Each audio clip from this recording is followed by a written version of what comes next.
안녕하세요. 오늘도 사연 살롱을 찾아주셔서 감사합니다. 올해 6학년 1반이 된 여성이에요. 학창시절 문학소녀였던 저는 한때 소설가가 되는 게 꿈이었어요. 책을 좋아해서 밤마다 아버지한테 전기세 나간다, 불 꺼라! 이 소리를 밥 먹듯 들으며 살았죠. 그랬던 제가 마지막으로 소설책을 잡아본 게 언젠지 기억도 안 날 정도로 생활에 찌들어 살게 된 건 남편을 떠나보내 32 겨울부터였어요. 고등학교 수학 교사였던 남편은 제 고2 때 담임 선생님이기도 했어요. 교사가 되고 처음 부임한 학교가 제가 다니던 여고였고 저희 반이 남편이 처음 담임을 맡았던 반이었죠. 남편은 학생들한테 인기가 좋았어요. 젊고 잘생긴 데다 총각이었으니까요. 남편 책상에는 늘 편지와 선물들로 가득했고 그 중에는 제 것도 있었죠. 저 역시 남편을 짝사랑한 소녀 중 하나였거든요. 하지만 선생과 제자의 사랑은 금기였기에 마음을 드러낸 적은 없어요. 가슴에 품은 사랑이었죠. 그러다 남편을 이성으로 만나 사귀게 된 건 졸업하고 2년이 지나서였어요. 고등학교를 졸업하고 동사무소에서 일하던 저는 예비군 훈련 통지서 문제로 동사무소를 찾아온 남편과 재회를 하게 되었어요. 저를 먼저 알아본 건 남편이었어요. 선자, 양선자 맞지? 야, 이런 데서 다시 만나게 되네. 난 네가 책을 좋아해서 글 쓰는 일을 하지 않을까 했는데 여기 있었구나. 아무튼 반갑다. 남편은 오랜만에 만난 김에 맛있는 걸 사주겠다며 퇴근 후 보자고 했어요. 그래서 남편을 따라 중국집에 가서 짜장면과 탕수육을 먹게 되었죠. 짝사랑했던 남자 앞에서 짜장면을 먹으려니 여간 고역이 아니더라고요. 조심히 먹는다고 하는데도 짜장면 양념이 자꾸 입가에 묻는 바람에 신경이 쓰여서 입으로 들어가는지 코로 들어가는지 모르겠더라고요. 그런 내 마음도 모르고 남편은 어찌나 맛있게 먹던지 입가에 시꺼먼 양념이 잔뜩 묻었지 뭐예요. 꼭 아이처럼요. 학생 때는 어렵게만 보이던 남편은 교복을 벗고 밖에서 만나고 보니 그저 평범한 20대 후반 남자일 뿐이었어요. 그 모습을 보니 그 또한 좋더라고요. 그날 이후 남편은 퇴근 시간에 맞춰 종종 동사무소로 저를 찾아왔어요. 그럴 때마다 남편 손에는 자신이 대학 시절 읽었던 교양서적들과 현대문학 작품집 등이 들려 있었죠. 책을 좋아하는 저를 위해 어렵게 구해온 것들이었어요. 때때로 다이제스티브라는 잡지에 실린 글들을 복사해 오기도 했어요. 내 옆자리 국어 선생님이 보는 잡지인데 좋은 글귀들이 많더라고. 그래서 복사해 왔어. 시간 날 때 읽어보면 도움이 될 거야. 소설가가 되는 게 꿈이랬지? 글을 쓰려면 많은 경험도 필요하지만 좋은 글도 많이 읽어둬야 하거든. 지금은 비록 동사무소에서 일하고 있지만 혹시 아니?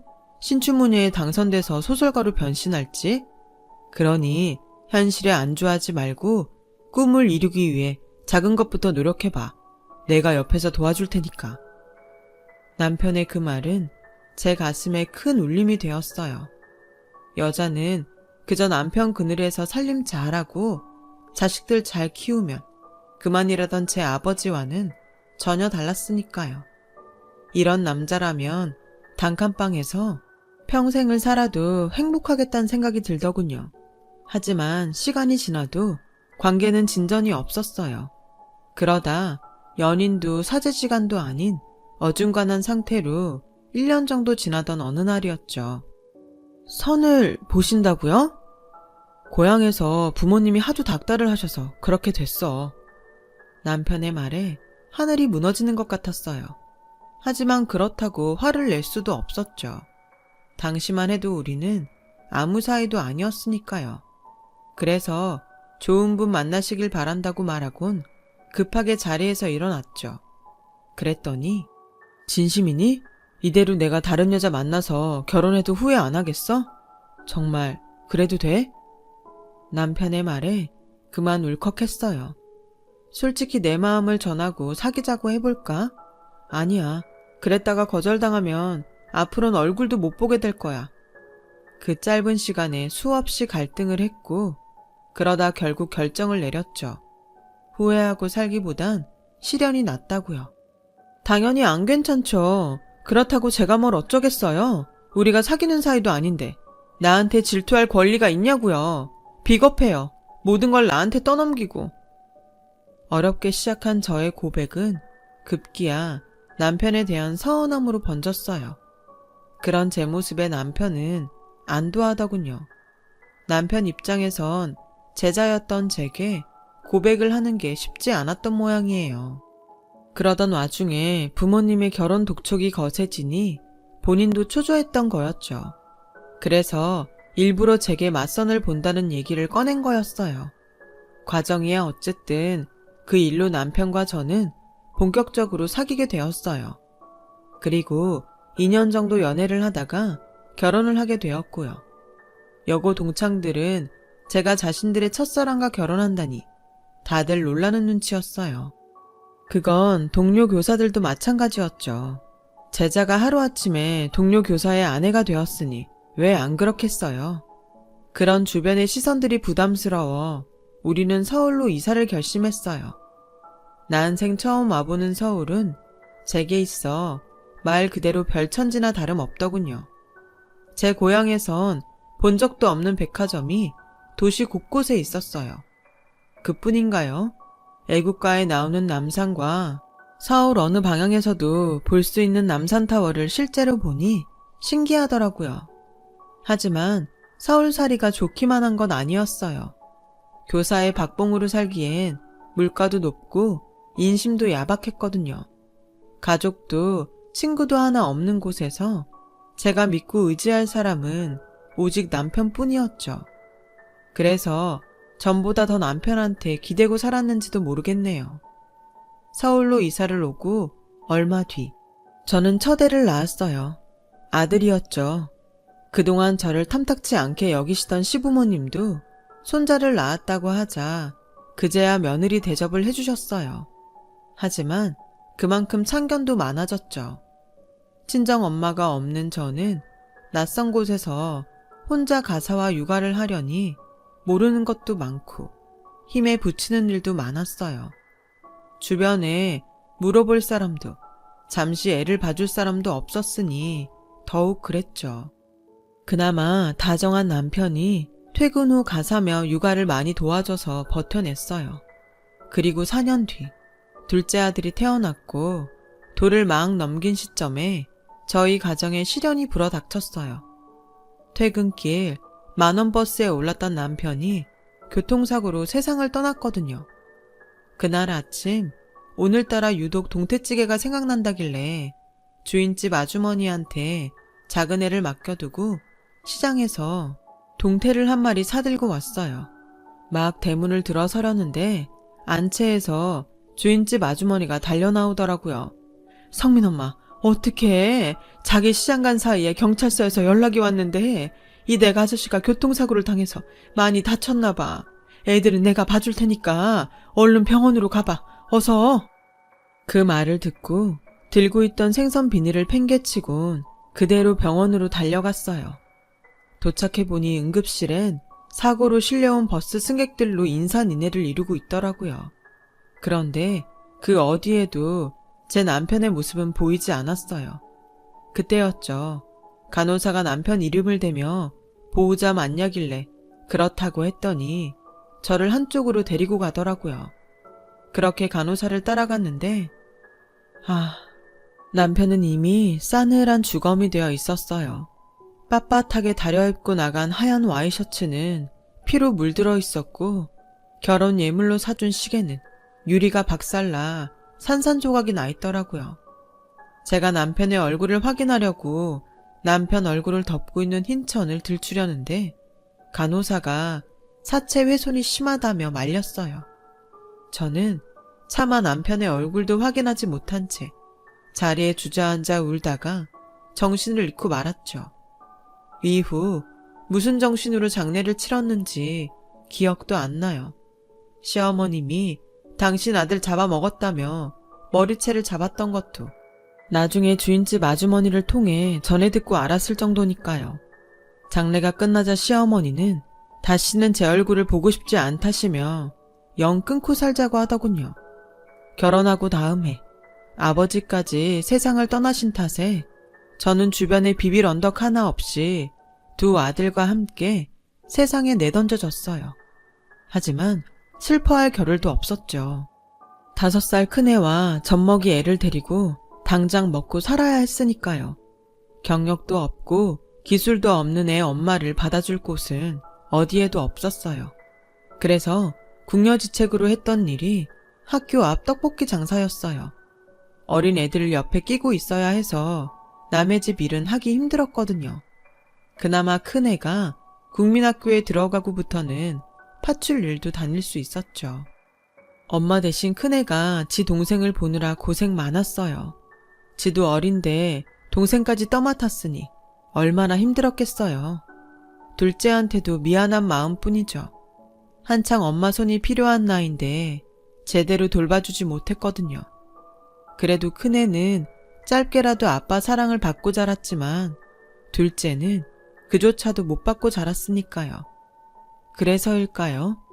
자라면서 둘째는 사고도 많이 치고 정학도 몇 번이나 당했는지 몰라요. 1년이면 서너 번은 제가 학교에 불려가서 자식 잘못 키워 죄송하다고 고개를 숙여야 했죠. 결국 둘째는 고등학교 2학년 때 학교를 그만뒀어요. 반면에 큰애는 어릴 때부터 바르고 공부도 잘해서 늘 자랑거리였어요. 학원이며 과외 한번 시켜준 적 없는데 아빠를 닮아 수학을 잘해서 대학도 명문대 공대에 들어갔죠. 큰애야말로 개천에서 난 용이었어요. 자기가 빨리 취직해서 돈을 벌어야 엄마 고생이 끝난다고 기를 쓰고 공부해서 졸업도 하기 전에 대기업에 척하니 붙을 정도였으니까요. 둘째도 뒤늦게 정신을 차렸는지 카센터에 취직해 자동차 정비 기술을 배우기 시작했고 많지는 않지만 제게 생활비라고 손에 쥐어주곤 했어요. 영영 정신 못 차리고 살 줄 알았던 녀석이 제 밥벌이라도 하게 되니 저는 그걸로 됐다 싶더라고요. 그러다 지금은 자신과 비슷한 처지의 여자를 만나 살고 있어요. 결혼은 자신들이 돈을 모으면 그때 하겠다고 하더군요. 아직 혼인신고도 안 한 처지지만 저한테 살갑게 어머님이라고 부르며 며느리 노릇을 톡톡히 하고 있죠. 이렇게 아들 둘이 다 제 몫을 하고 살게 되니 이제 큰애만 제 짝을 찾아주면 부모된 도리는 다 하는 거다 생각하고 있답니다. 그래서 일도 줄이고 요즘엔 아는 형님 소개로 건물 청소 일을 다니고 있어요. 새벽 5시에 나가서 오후 3시까지 일을 하는데 중간에 점심시간이랑 쉬는 시간이 길어서 정작 일하는 시간은 6시간 정도에 불과해요. 건물주가 인심이 좋은지 월급도 인근에서 제일 높고 새 건물이라 일이 수월해서 다들 노리는 자리라더군요.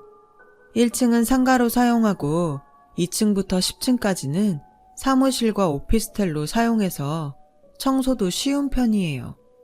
주 5일 근무에 월차 1번, 빨간 날은 다 쉬니 얼마나 좋은지 몰라요. 게다가 4대 보험까지 되고요. 지금까지 다니던 직장 중 최고였죠. 그런데 이 좋은 직장 때문에 아들과 갈등을 빚게 될 줄 누가 알았겠어요. 사건의 시작은 큰아들이 결혼할 여자가 생겼다며 집에 데려오기로 하고부터였어요. 맏며느리 드릴 생각에 신이 나서 전날부터 대접할 음식을 준비하고 집 안팎으로 청소까지 싹 해놓았죠. 상까지 차려놓고 애들을 기다리는데 그런데 오기로 한 시간이 지나도록 소식이 없지 뭐예요. 그래서 집 앞에 나가봤는데 글쎄 골목에서 큰애랑 웬 여자가 말다툼을 하고 있더라고요. 기가 막혀. 자기네 집이 어려운 건 알고 있었지만 이런 산동네 판잣집에 사는 줄은 정말 몰랐어. 더럽고 냄새나서 잠시도 이 동네에 있고 싶지 않아. 그냥 날 잡아서 밖에서 보면 안 돼?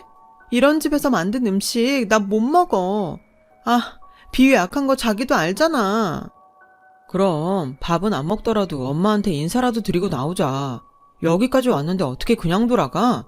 음식 다 차려놓고 기다리고 계실 텐데. 그러니까 얼굴이라도 비추고 나오자. 내가 이렇게 부탁할게. 응? 우리 집 사는 꼴이 마음에 안 들어 집에도 안 들어오겠다는 애한테 두 손 싹싹 빌어가며 애걸을 하는 큰애를 보니 피가 거꾸로 솟았어요. 그러면서도 한편으론 이게 다 무능한 내 탓이란 생각이 들어서 가슴이 미어지더군요. 그래서 조용히 발길을 돌리려는데 느닷없이 둘째가 나타나선 지 형한테 달려들지 뭐해요. 이게 무슨 개소리야. 더러워서 우리 집 밥을 못 먹어? 형, 제정신이야? 어떻게 이런 여자를 집에 데려올 생각을 해? 엄마한테 미안하지도 않아? 혹시 이 여자한테 책 잡힌 거 있어? 그래서 이렇게 빌빌대는 거냐고. 그런 거 아니면 당장 헤어져. 나 이런 여자 형수로 못 모시니까. 어머, 이 사람이 자기 동생이야? 고등학교 잘려서 카센터에서 일한다는? 이보세요. 아무리 못 배웠어도 초면에 이러는 거 아니죠. 형수를 못 모셔요? 잘 됐네요. 나도 그쪽 시동생으로 받아들일 생각 없으니까. 성훈아, 그만해. 형수한테 그게 무슨 말버릇이야? 내가 이 사람 잘 달래서 들어갈 테니까 너 먼저 집에 들어가서 엄마한테 우리 좀 늦는다고 말씀드려. 어서. 싫어. 그런 거는 형이 직접 엄마한테 얘기해. 난 저 여자랑 한 집에서 밥 먹을 생각 전혀 없으니까 둘이 들어가든 말든 알아서 하라고. 둘째는 성질을 내며 돌아갔어요. 그제야 큰애는 예비 며느리와 차에 올라 둘이 한참 얘기를 나누더군요. 결국 그날 예비 며느리는 집에 오지 않았어요. 큰애는 새벽녘이 돼서야 술에 잔뜩 취해 들어왔더군요. 딱 봐도 여자가 잘 사는 집 딸 같던데 기울어지는 형편 탓에 그동안 큰애가 마음고생이 많았던 모양이에요. 그런데다 둘째까지 나서서 기름을 부었으니 속이 오죽하겠어요. 며느리감을 보고 서운한 마음이 들었던 것도 사실이지만 그보다는 내 새끼가 마음의 상처를 입지 않을까 그게 더 걱정이 되더라고요. 다음 날 출근해 보니 다들 며느리감에 대해 한마디씩 물었어요. 전날 며느리감이 집에 온다고 직장에 얘기를 했던 탓이었죠. 차마 지난밤 일을 말할 수 없어서 예쁘고 착하다고 했더니 축하해 주는데 마음이 먹먹해지더군요. 그래서 얼른 자리를 피해 제가 맡고 있는 층으로 올라가는데 마음이 심란해서 일도 손에 안 잡히더라고요. 그래서 창가에 서서 한숨을 쉬고 있었는데 백발이 성한 남자가 다가와 말을 걸지 뭐해요. 아이고, 그래서야 땅이 꺼지겠습니까? 항상 밝은 얼굴로 다니시더니 오늘은 무슨 일로 그렇게 한숨을 쉬십니까? 저를 아세요? 남자는 건물을 오르내리며 저와 종종 마주쳤었다고 하더라고요. 혹시 무슨 일이 있냐고 묻길래 결혼 앞둔 아들 걱정에 그런다고 했더니 자기는 철없는 딸 때문에 걱정이라고 하더군요. 처음 본 사람이었지만 서로 자식 걱정을 하다 보니 참 많은 얘기를 나누게 되었어요.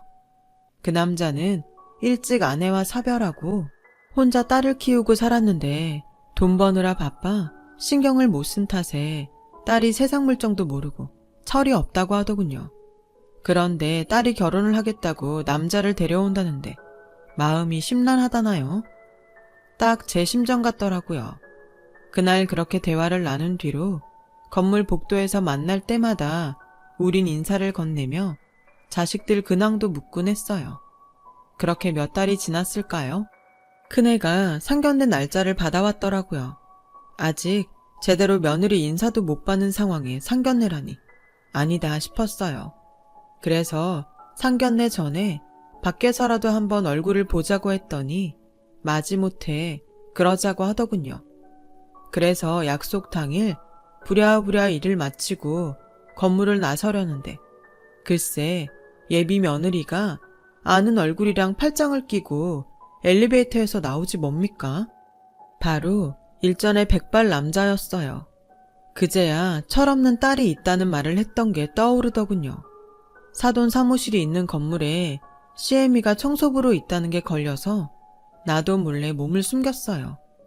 그런데 마침 건물로 들어오던 아들과 정면으로 마주쳤지 뭐예요. 그런데 그 순간 아들 녀석이 고개를 휙 돌리곤 절 외면하더라고요. 그리고는 예비 며느리랑 장인이 있는 쪽으로 달려갔어요. 장인한테 살갑게 인사를 하며 아들은 두 사람을 데리고 도망치듯 건물을 빠져나갔어요. 순간 온 몸이 굳어서 한 발자국도 움직이지 못하겠더군요. 자식이 외면할 정도로 그렇게 내가 창피한 존재인 건가 싶어서 눈물이 나더라고요. 그래서 로비에 놓인 의자에 앉아 눈물을 훔치고 있었는데 아들이 왔더라고요. 조금 전의 일을 사과하려나 보다 싶어 얼른 눈물을 닦아냈는데 글쎄, 엄마, 청소일 한다는 데가 여기야? 아, 정말 나한테 왜 이래? 설마 아버님하고 안면 있는 건 아니지? 말해봐. 서로 얼굴 아냐고. 큰애는 엄마한테 상처 준 것보다 처가에 창피하다는 게 먼저였어요. 그래, 아는 사이다. 자식들 얘기도 나눌 만큼 아주 잘 아는 사이야. 됐냐? 제 말에 아들은 세상을 다 잃은 것처럼 실망하는 표정이었어요. 그리고 오늘 식사 약속은 취소하자며 터덜터덜 돌아가더군요. 그리고 다음 날 아들이 점심시간에 제가 일하는 건물로 찾아왔어요. 사람들 눈을 피해 비상구 계단으로 저를 끌고 간 아들은 단단히 결심한 표정으로 그러더군요. 엄마, 화정이랑 얘기해봤는데 아무래도 이번 상견례는 안 하는 게 나을 것 같아. 아버님한테 엄마가 여기서 일하는 거 들키면 내 입장에 곤란하거든. 그리고 일단 여기 일 그만둬. 장인 건물에서 엄마가 청소부로 일하는 거 밝혀지면 곤란하니까 오늘 당장 그만둔다고 해. 알았지? 그러게 왜 이런 구질구질한 일을 하고 다니고 그래, 쪽팔리게. 뭐? 쪽팔려? 네가 모르는 모양인데 이 직장이 지금껏 엄마가 일했던 곳 중에서 제일 좋은 직장이야. 그동안 엄마는 더한 일도 하면서 너 대학 공부까지 시켰어. 그런데 이제와 이런 엄마가 쪽팔려? 남의 집 식모살이에 길거리에서 떡볶이 팔아 번 돈 받았을 땐 안 쪽팔리고 엄마도 외면하고 건물주 사위 되려니까 이제 와서 이 엄마가 하는 일이 그렇게 창피해? 여기 청소부로 일하는 건 그렇게 창피하다고? 에라 이 썩을 놈아. 내가 이런 꼴 보자고 그동안 그 수모를 당하면서도 너 뒷바라지 한 줄 알아? 돈 많은 처가에 들어가는 게 네 엄마보다도 더 중요한 거냐고. 그런 거라면 이참에 아이 인연 끊자. 나 창피하다는 아들 나도 싫다. 내가 해주는 음식 더러워서 못 먹겠다는 며느리도 싫고 다 싫다. 엄마, 그런 말이 아니잖아. 여기만 아니면 다른 어디라도 상관없어. 그러니 내 말대로 해줘. 그럼 더는 요구 안 할게. 일 그만두면 사돈이 날 못 알아본다든? 상견례는 안 한다 쳐도 결혼식은 어쩔 거야? 엄마 알아볼까봐 결혼식도 안 하고 넘어갈 거냐고? 그러자 큰애가 머뭇거리며 말했어요. 결혼식 꼭 와야겠어? 그냥 아프다고 둘러대고 불참하자. 아니면 그때 해외여행 보내줄게. 그깟 결혼식 성훈이 때 참석하면 되잖아. 결혼식이 뭐 대수인가? 그때였어요. 위층에서 발소리가 들리더니 사돈이 걸어 내려왔어요. 자네 그걸 말이라고 하는가? 내 딸년도 정신머리가 없지만 자네도 제정신은 아니구만. 자네 키우느라 손에 지문이 닳도록 일한 부모한테 그게 할 소린가? 명문대 나와 대기업에 다니면 뭐하나? 인성이 화장실 쓰레기통보다 더러운데 이 결혼 없던 걸로 하세. 아버님, 그게 무슨 말씀이세요? 전 단지 아버님이랑 엄마가 서로 불편하실까봐 마주치지 않는 게 좋을 것 같아서 그런 겁니다. 다른 뜻은 없었어요. 가난한 부모 창피해 결혼식도 오지 말라는 사람이 나중에 나 돈 떨어지면 나 몰랄 안 한다고 어떻게 보장하나. 난 자네 같은 달면 삼키고 쓰면 베는 인간은 내 집에 들이고 싶지 않아. 그리고 고용주로서 자네 어머님처럼 근면성실한 사람은 절대 내보낼 생각이 없네. 그러니 불편한 자네가 결혼을 포기하면 될 일이야. 더는 말하기 싫으니 그만 돌아가게. 그 말을 남기곤 건물 안으로 들어갔어요. 그러자 아들이 저를 잡고 장인 좀 설득해달라고 사정하더군요. 이 결혼 못하면 자긴 끝이라고요. 재력 있는 장인 덕에 회사에서 겨우 어깨에 힘주게 됐는데 이마저도 놓치면 자긴 인생 패배자로 살아야 된다고 말이죠. 그 모습을 보니 가만히 있을 수가 없었어요. 그래서 처음으로 아들 뺨을 쳤어요. 이놈아, 정신 차려. 이 인간이 인간 노릇을 못하는데 남의 돈으로 처바른다고 뭐가 달라져? 인생의 패배자? 지금 네 모습이 바로 인생의 패배자 모습이다. 돈 앞에서 부모도 버리고 자존심도 버리고 오로지 허세와 탐욕으로만 들들 끓는 네가 바로 인생의 패배자야. 난 그런 놈한테는 더는 먹이고 입히며 부모 노릇할 생각 없다. 그러니 잘나 너 혼자 잘 먹고 잘 살아. 다시는 내 집에 발들일 생각 말고 내 말 알아듣겠어? 그제야 큰애는 자기가 잘못했다며 두 손 싹싹 빌었지만 그걸로 화가 풀리지는 않았어요. 믿었던 아들한테 배신감이 너무 컸으니까요. 언제까지고 내 배 아파 낳은 자식과 등지고 살 수는 없겠지만 그래도 큰애가 인간다운 인간이 될 때까지는 부모 노릇을 파업할 생각입니다. 그래야 나중에 하늘에 가서도 남편한테 덜 미안할 것 같거든요. 지금까지 제 사연을 들어주셔서 감사합니다. 여러분은 부디 자식과 그런 일 없이 행복한 가정 꾸리시길 바랍니다. 여러분, 사연 댓글에 응원과 현명한 조언 부탁드려요. 좋아요와 구독은 저에게 큰 힘이 됩니다. 오늘도 좋은 일 가득하세요.